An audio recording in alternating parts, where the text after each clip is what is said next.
Bienvenue sur ma chaîne. Aujourd'hui, c'est une nouvelle vidéo, mais je vais parler d'un autre sujet. L'idée de cette vidéo vient de très longtemps, depuis 2023, et j'ai voulu faire un movie recap. Ok, c'est un film que j'ai regardé et ça m'a vraiment touchée et j'ai voulu partager l'histoire de ce film avec vous.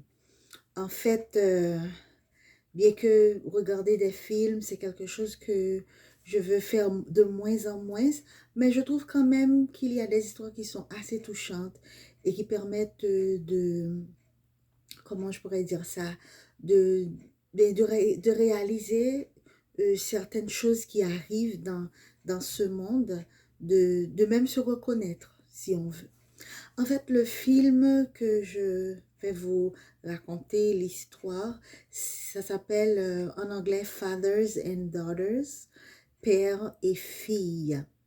Il s'agit de l'histoire d'une famille, quoi. En fait, je dois dire avant que ce film a comme acteur Russell Crowe et Amanda Seyfried. Et ils ont bien joué, ils ont bien joué le film et ça raconte une histoire assez percutante. C'est quand même un drame aussi. Et des drames, il en arrive toujours dans la vie. Il s'agit d'une famille une famille assez petite. Un père, une mère et une petite fille. Je crois que la fille avait à ce moment-là 5 ou 6 ans quand ils étaient en voiture et ils ont eu un accident. Un accident de voiture qui a fait que la mère est morte sur le champ. Mais en fait, il faut dire qu'il y avait une discussion assez chaude dans... Ben, c'est même pas une discussion, c'est un dispute. Ils se sont disputés et puis l'homme, il a perdu contrôle. La femme hurlait et puis il a perdu contrôle et ils ont fait accident avec un gros camion. Donc la femme est morte au même moment. Et puis, le père, il est gravement blessé à la tête surtout, puisqu'il a fait qu'il a eu comme résultat un choc traumatique cérébral assez grave. Bon, il n'a pas été paraplégique, mais euh, la santé mentale n'allait pas parce que il avait tout le temps des convulsions, des crises épileptiques. Entre parenthèses, moi aussi, ben, je me reconnais dans cette situation parce que j'étais malade quelques années de cela et j'avais eu une méningite bactérienne et cette méningite-là avait commencé avec des convulsions, des crises épileptiques. Je ne suis pas une personne épileptique, épileptique, mais à ce moment-là, quand la maladie a déclaré, c'était avec des convulsions. Et quand je vois dans le film le père en train de vivre les convulsions, ça me rappelle un peu ce que j'ai vécu. Parce que ce qu'il y a, c'est que euh, t'as plus de... mais ton corps fait des mouvements qui ne sont pas dictés par le cerveau, ok? Il n'y a aucun contrôle. C'est un désordre qu'il y a dans ton cerveau et puis ton corps se met à bouger. Et puis c'est assez douloureux, mes amis. C'est assez douloureux, franchement. Je ne souhaite que personne ait à vivre une situation comme ça. Donc, le père a eu ça comme résultat de l'accident.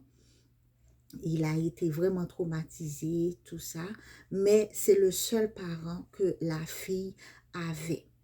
Donc, le médecin lui a dit, bon, il te faut un temps de traitement pour pouvoir être en mesure de prendre soin de ta fille. Après 7 mois de traitement, il faut dire que à ce moment-là, la fille était chez sa tante.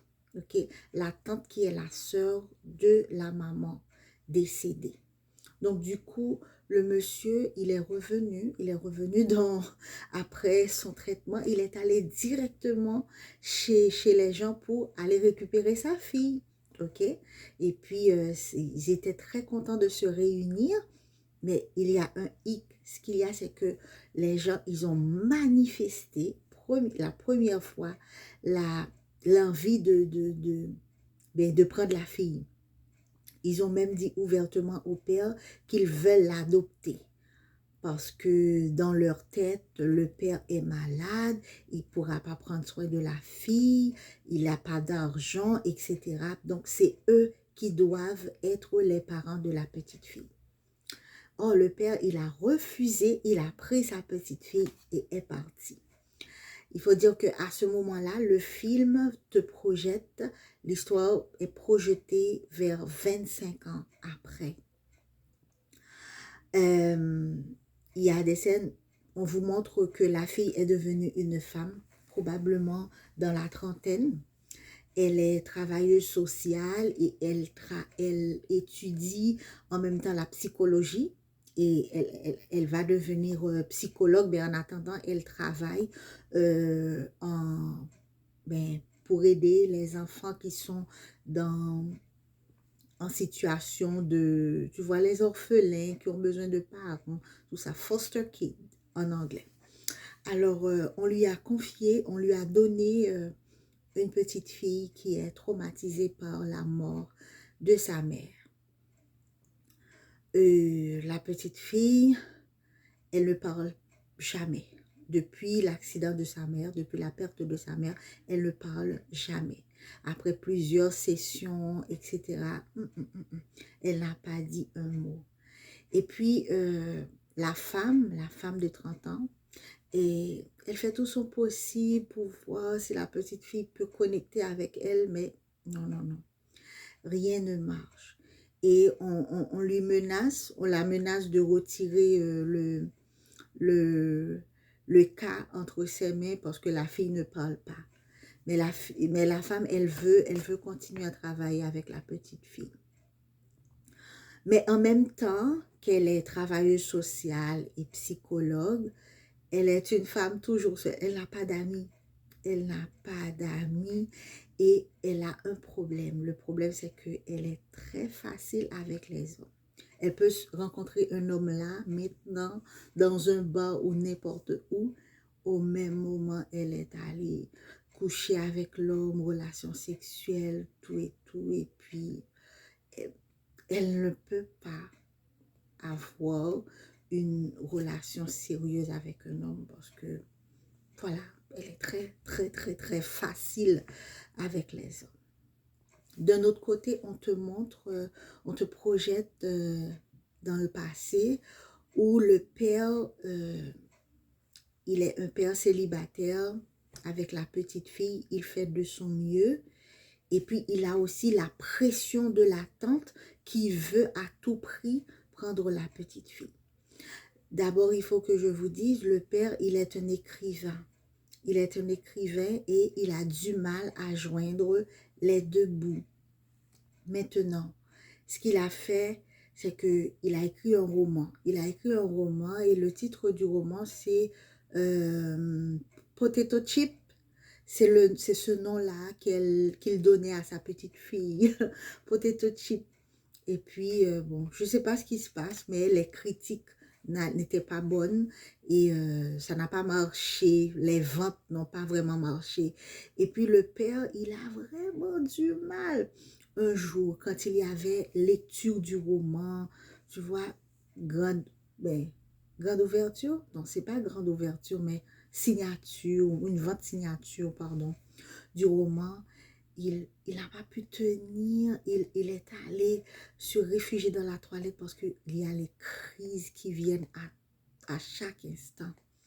Et il a vraiment du mal à gérer le stress. Je me souviens, moi aussi, j'avais vraiment du mal à me concentrer, à gérer le stress quotidien. J'ai eu toujours des crises de panique, c'était mon cas. Mais lui aussi, c'était la même chose. Il ne peut pas gérer le stress. Et puis, les parents de la fille, c'est-à-dire la tante qui lui donne la pression. Il ne peut pas gérer tout ça. Et voilà, le roman a eu un échec. La maladie revient. Même après le traitement, la maladie revient. Et donc, on vous projette encore, dans 25 ans après, quand la fille est devenue une femme, elle a rencontré un homme qui est un écrivain en herbe. Un écrivain en herbe qui lui dit, ah, on m'a dit que tu es la fille de tel écrivain, etc. Mais la fille, ça ne lui faisait pas grand-chose, tu vois. Elle était comme quelqu'un une femme comme insensible, tu vois. Elle étudie la psychologie, mes amis. Elle aide les enfants, mais elle ne peut pas s'aider elle-même. Elle est dans un trou noir. Elle n'arrive pas à connecter avec les gens. Voilà, elle est insensible. C'est pas que quand on s'approche d'elle, elle vous repousse. Non, elle ne vous repousse pas. Sauf que elle peut pas connecter. Le gars, il l'aime beaucoup, mais la fille ne peut pas lui dire je t'aime, etc. Donc, il fonctionne comme un couple, mais la fille ne peut pas connecter émotionnellement avec, avec le gars. Et puis, voilà. D'un autre côté, on vous reporte dans le passé où le père faisait vraiment tout pour pouvoir garder la fille. Les gens lui donnaient la pression, etc. Un jour, le père dit, il n'a plus d'option. Parce que les gens, ils ont commencé les procédures judiciaires pour avoir la garde de l'enfant. Donc le père, qu'est-ce qu'il a fait? Malgré tous les problèmes qu'il a eu avec sa santé, il a décidé qu'il va écrire un livre. Un jour, il a amené la petite fille à l'école. Il est resté sur le perron de l'école pour commencer à écrire un livre. Il a écrit. En 3 mois, mes amis, il a fini un autre roman qu'il allait titrer cette fois-ci Fathers and Daughters. C'est ça le titre du film d'ailleurs. Et puis voilà, il raconte, bon, je ne sais pas ce qu'il a raconté dans le livre, mais il raconte tout l'amour qu'il a, les histoires qu'ils ont vécues ensemble, etc., etc. Et puis, vous savez ce qui s'est passé, c'est que dans 25 ans après, dans la vie de la jeune femme, on vous montre que la fille, elle a réussi à aider la petite fille. Et comme je vous l'ai dit, elle avait du mal à s'aider elle-même. Elle ne pouvait pas sortir du gouffre dans lequel elle était. Alors, elle avait le partenaire, ils s'entendaient bien, mais un jour, le partenaire lui a dit, écoute, j'aimerais que tu rencontres mes parents, tout et tout. Ok, la fille a dit, oui, je vais faire ça, tout ça. Mais sur la route, elle a pété un câble, elle ne pouvait pas continuer sur le chemin pour aller voir les parents. Elle est retournée, elle est perdue dans son esprit, etc. Puis, son partenaire était parti pour quelques jours. Ah! Quand il est rentré à la maison, il a vu un condom dans la chambre, le lit défait, tout et tout. Puis la fille d'un autre côté, elle est anxieuse parce que elle réalise que elle vient de coucher avec un autre homme dans le lit de son partenaire.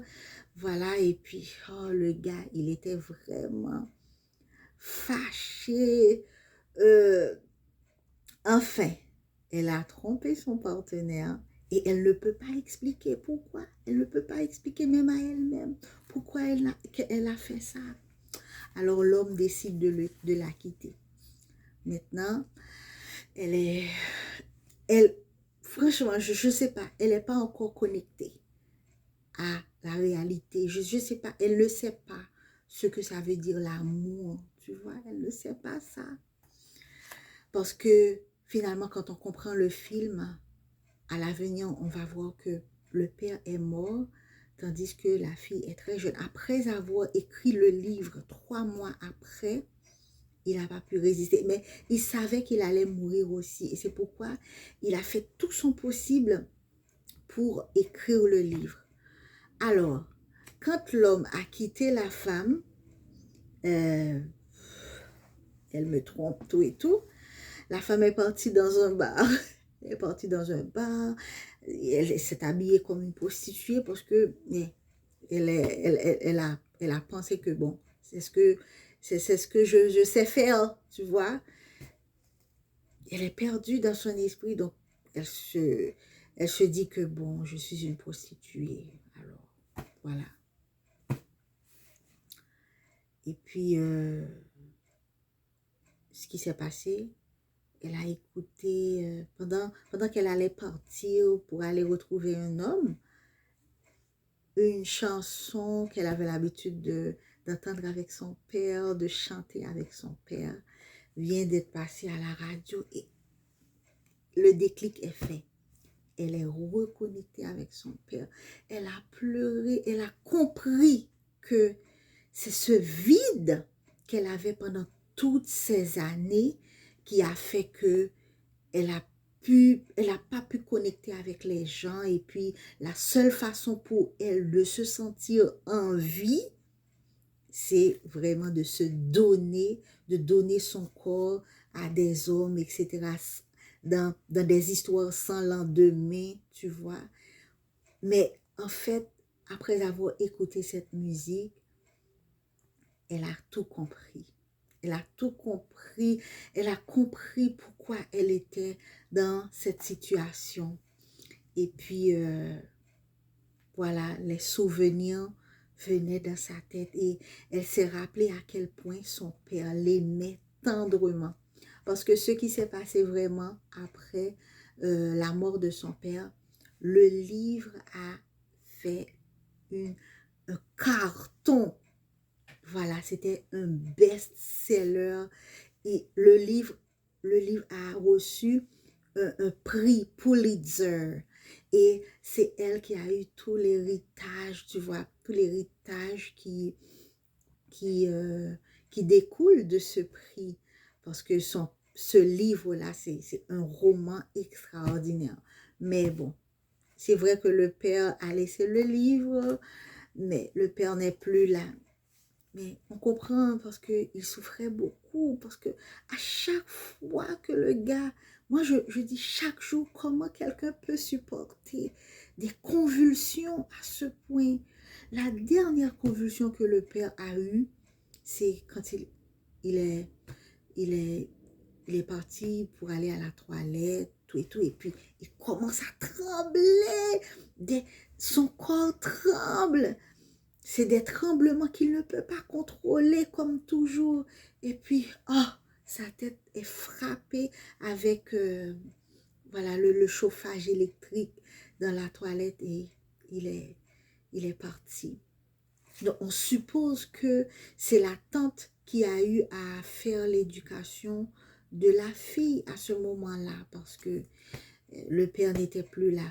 Mais ce qu'il y a, c'est que la tante, malheureusement, elle va dévoiler ça à la fille parce que la fille, pour se reconnecter avec elle-même, elle a dû aussi aller voir sa tante.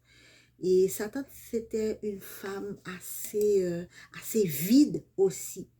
Et elle ne pouvait pas transmettre, malgré qu'elle se battait pour avoir la garde de la fille, mais elle ne pouvait pas donner à la fille l'amour que son père lui donnait. Donc, la fille est reconnectée avec son père. Elle a eu conscience que au moins, elle comptait pour quelqu'un. Elle comptait pour ce père qui a tout fait pour qu'elle puisse rester en vie, pour lui donner un toit sur la tête, etc. Donc, ce film me fait beaucoup réfléchir et je regarde en commentaire sur YouTube comment d'autres personnes expriment comment ils sont émus de voir un film comme ça. Mais moi, personnellement, je, je suis touchée par beaucoup de choses dans cette histoire. Mais à la fin, je dois aussi vous dire que la fille, elle a, elle a, elle a été auprès de son partenaire, la femme, elle est allée auprès de son partenaire qui a compris aussi, qui a compris ce que la fille vivait et c'était la première fois que la fille a dit à un homme que qu'elle l'aime, elle veut vivre avec elle, tout et tout. Donc, ils se sont rencontrés. Donc, c'est une histoire de, tu vois, de trauma, de traumatisme. C'est une histoire de courage aussi. Le courage du père pour la garde de sa fille parce que elle voulait tout faire pour que sa fille puisse, puisse avoir un avenir, puisse se sentir bien. Parce que la fille était une enfant très joyeuse avec le père.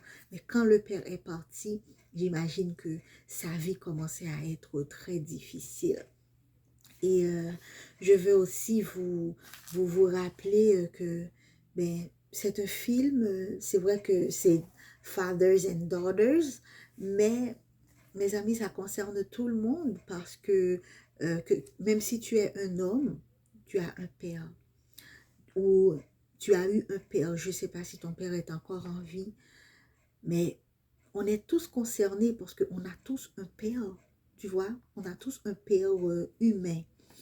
Il y a des pères qui ne sont pas là, qui n'ont pas pris leurs responsabilités. Il y a des pères qui n'ont pas été à la hauteur de leurs tâches, sûrement parce qu'ils n'ont pas été préparés à ça. Il y a tout ça à considérer. Mais savez-vous que nous tous, nous avons un Père céleste? Ah, mes amis, si on n'a aucune connexion avec notre Père humain, parce qu'il n'est pas là, ou du moins parce qu'il ne sait pas communiquer, parce qu'il, je ne sais pas, qu'est-ce qui peut représenter une barrière entre toi et ton Père humain, mais je veux te dire que tu as un Père spirituel. Nous avons tous ce même Père qui est en ce Père, ce Papa, ce Dieu que nous avons. Aussi, je veux aussi mentionner que par ce film, ça vous fait réfléchir au fait que s'il n'y a pas de père, il n'y a pas d'avenir. Il n'y a pas de société sans père. Vous comprenez? Bon, je ne veux pas aborder les questions statistiques, mais de manière statistique, les foyers sans père majoritairement se vouent à l'échec. Et aujourd'hui, il y a beaucoup de situations comme ça, des familles monoparentales, des drames, tout et tout. En tout cas, mais nous avons un Père céleste qui est le Père des orphelins, qui est le Père des sans-pères. Et nous pouvons nous appuyer sur lui à chaque fois. Aujourd'hui, si ton Père n'est pas en vie, ça me fait penser à certains amis qui ont récemment perdu leur papa humain. J'imagine quel vide qu'il... J'imagine le vide qu'ils éprouvent en eux. Et je suis en train de juste imaginer. Ce n'est pas facile de perdre son père. Mais aujourd'hui, je veux vous dire, mes amis, si vous êtes dans cette situation, vous avez un Père céleste. Il est beaucoup plus efficace qu'un Père humain.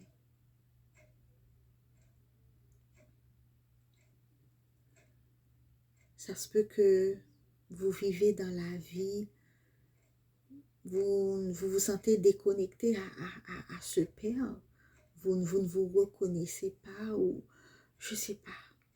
Cette identité paternelle, elle est peut-être dans l'oubli, quoi.